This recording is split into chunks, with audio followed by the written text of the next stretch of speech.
Hi guys, welcome to Code Bashers. In this video, I will be discussing the interview experience of Mindtree. Now this is fifth experience I am discussing. The videos of rest 4 experience are already uploaded on my channel. So make sure that you watch those videos as well. You will get a good idea about how the questions are getting asked. Guys, in this video, I will be discussing only the questions which are asked in the technical round. This interview happened today only, that is on 29th May 2021. So I will be discussing only the technical round questions.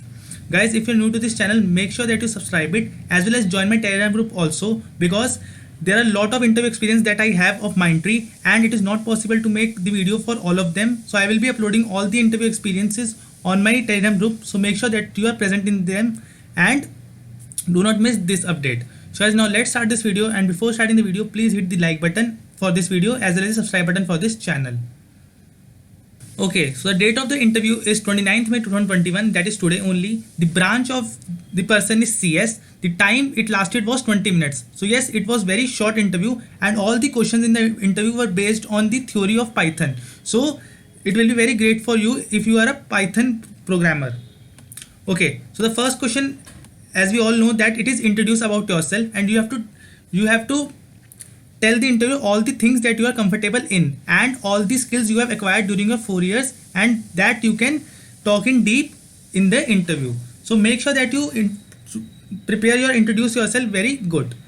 Okay, so next question was any certifications. So yes, my friend had a certification and he told that he has done certification in Python. So all the questions in the rest of the interview were based on Python only. Now the next question was, what are the features of Python? So guys, in this, the question asked from my friend was features of Python, because he told that he liked Python. But in your case, if you like C++ or any other language, then you must know what are the features of Python, and one thing you must know, the OOPS concepts which are present in that particular language. So for answer to this question, what are the features of Python, you can answer that Python is very easy to code. Python is a high level programming language as all other languages. Now this language is free and open source. It is object oriented language, which most of the languages are. Okay, so again this language provides us the GUI programming support. Now next is again the same point, that it is a high level language and it is very easy to understand.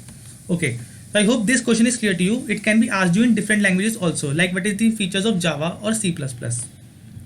Okay, next question is, what is def init method in Python? Okay, so those of you who are doing coding in Python, you must have gone through the classes concept, and you know that this particular function is a special function in Python class and it is known as the constructor. In other languages, the name of the constructor is same as that of the class, but in Python this init is the constructor only, and it is used to, you can say, initialize the values of object. So this is what a def init function is, and in this particular function, self argument is passed by default. You have to pass a self argument. Okay, so again, init is one of the reserved method in Python. In object oriented programming, it is known as a constructor, as I told you that it is the constructor used in Python. Now the next question is searching and sorting algorithms. So guys, if you are following my videos of experiences, this is the 5th video. In every video you have noticed that either any search algorithm is asked or any sorting algorithm is asked. So you must prepare all the pseudocodes for searching algorithms as well as the sorting algorithms. You must know what is the best time complexity, worst time complexity of every algorithm you are studying. So these are certain algorithms that you must study before your interview. So searching algos are only of two types. One is linear search, another one is binary search. Now the sorting algorithms is bubble sort, insertion sort, selection sort, merge sort and quick sort. So during the interview you should be able to write the code for pseudocode for these particular algorithms, and these are very must and very important thing in Mindtree interview, as I have noticed. So make sure that you study this before your interview. Now the next question was, what is the program to convert string into lowercase? So as he told that he loved Python, so he liked Python, so he wrote the code in Python only. So let's suppose the input string was code bashers, S was code bashers. Now we have to write a program to convert a string into lowercase. So there is an inbuilt function of string in Python that you can simply call s.lower, and s.lower returns a string in the lowercase. So again that lowercase string is stored in S only, and this code bashers have been overridden by the lowercase code bashers. Now when we'll print S, it will be printed in lowercase. So I hope this program is clear to you. Now The next question was, is Python a case sensitive language? So yes, Java, C++, C and Python, these are all case sensitive language. That is, the capital M is not equivalent to small m. So yes, they are case sensitive languages. Okay, so what is a lambda function? So those of you who have studied Python, you must have came across this term, that is the lambda function. One there is a simple function that we use as a def function, and this is a lambda function. Okay, a lambda expression is a short block of code which takes in parameters and returns a value. Lambda expressions are similar to methods, but they do not need any name and they can be implemented right in the body of the method only. Okay, so these lambda functions do not need any name. They can be simply, these are simple one line function definition. So let's just write an example. So example can be, you can say lambda is a keyword. Lambda is a keyword. Let's say x is the argument and it will return x into x. So this is the simple syntax of this lambda functions. That is lambda x here is the argument and it will return x into x. That is the square of x. So this is a simple definition of lambda function, that these are the one line functions and they are very easy to understand and they do not have any name. Okay. The next question was, what is the difference between arrays and lists in Python? Okay.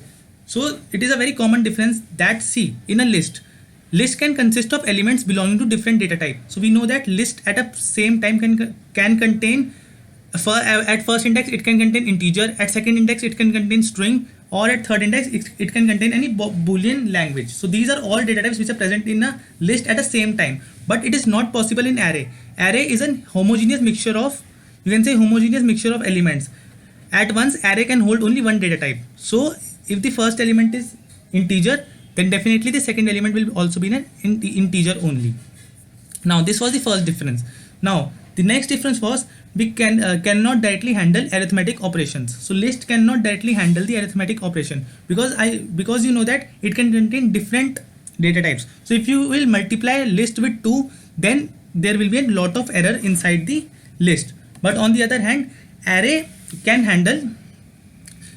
directly handle the arithmetic operation. So for example, numpy array, if you have entire array, let's suppose of integer, and you multiply the array with 2, then every element inside the array will get multiplied with 2 only.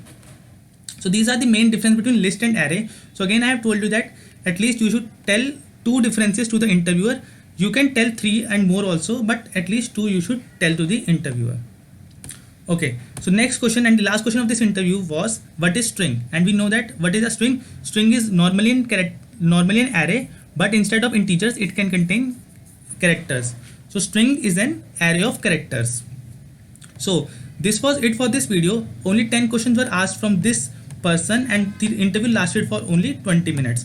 So yes, it depends on the interviewer also, that how much he wants to know and in how much time he can give to you. So guys, this was it for this video. I hope you liked the video and you understood every questions I told you. Thank you for watching this video.